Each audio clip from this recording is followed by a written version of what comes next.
harus memberi dalam bentuk pelayanan kasih kepada siapapun yang ada di sekitar kita, kiranya itu terjadi karena kita menyadari bahwa Kristus sudah lebih dahulu menjadikan teladan di dalam hidup kita sebagai pribadi yang memberi.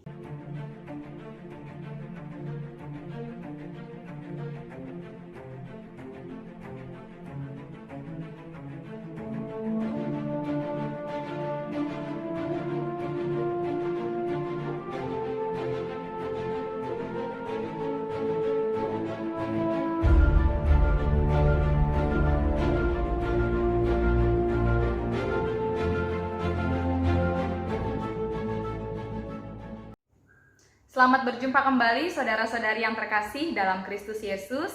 Pada kesempatan hari ini, kiranya kita dalam keadaan sukacita menyambut firman yang tertulis dalam 2 Korintus 8 ayat 9. Karena kamu telah mengenal kasih karunia Tuhan kita Yesus Kristus, bahwa Ia yang oleh karena kamu menjadi miskin, sekalipun Ia kaya, supaya kamu menjadi kaya oleh karena kemiskinannya. Demikian firman Tuhan. Saudara-saudari yang terkasih dalam Kristus Yesus, renungan pada kesempatan pagi hari ini adalah menyoroti bagaimana kehidupan di tengah-tengah jemaat Korintus yang sebenarnya adalah kota yang sangat kaya, kota yang sangat strategis. Di sana ada juga pelabuhan yang menunjang kehidupan ekonomi sangat baik.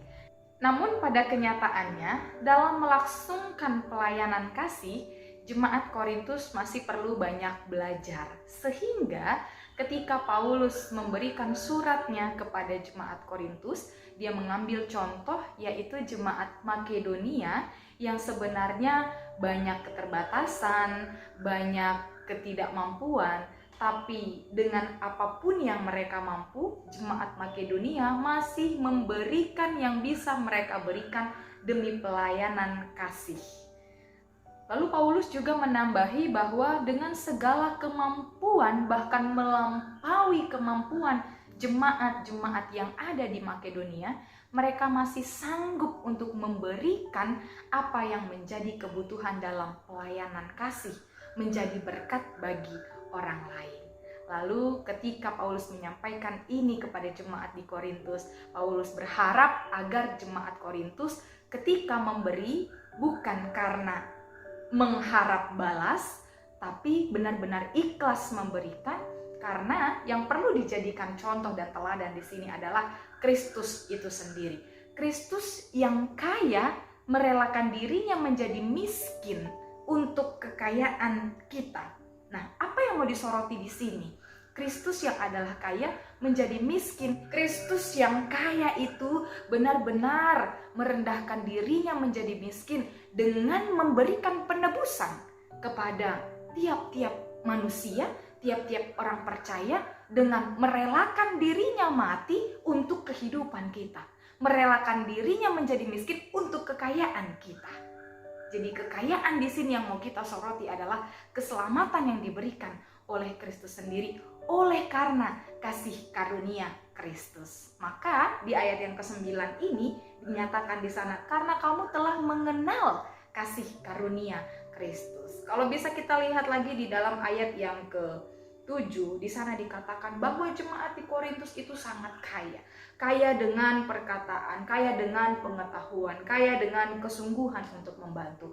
Namun Paulus mengingatkan kepada mereka, ketika mereka memiliki segala kekayaan, kiranya mereka boleh pakai itu, boleh berikan itu untuk pelayanan kasih tanpa mengharapkan balas, namun melihat Yesus sebagai teladan yang memberikan kekayaannya kepada orang-orang yang ditebusnya, sehingga kita menjadi kaya dalam keselamatan, dalam kasih karunia Kristus.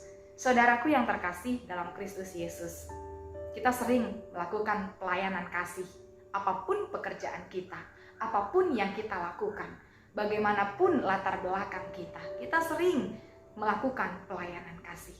Tapi ketika kita memberikan pelayanan kasih, apa motivasi kita ketika kita memberikan pelayanan? Apa tujuan kita ketika kita melayani Kristus melalui segi kehidupan kita.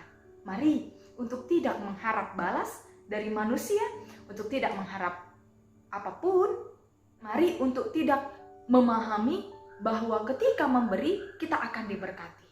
Maka ketika kita hendak mendapat berkat, maka kita merasa perlu untuk memberi, dan memberi. Itu motivasi yang salah.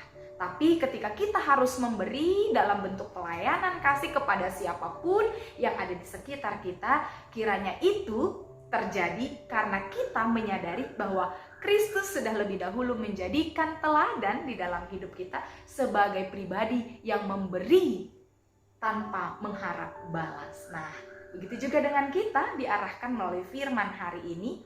Marilah kita memberi dalam hal pelayanan kasih karena Kristus, bukan karena apa yang ingin kita harapkan melalui kelimpahan, tapi biarlah ketika kita merasa kita diberkati oleh tiap-tiap berkat yang tercurah dari Kristus, kita pakai itu juga menjadi sumber berkat bagi orang lain. Selamat menjalani hari ini. Kiranya saudara-saudari tetap dalam keadaan sehat, bersuka cita.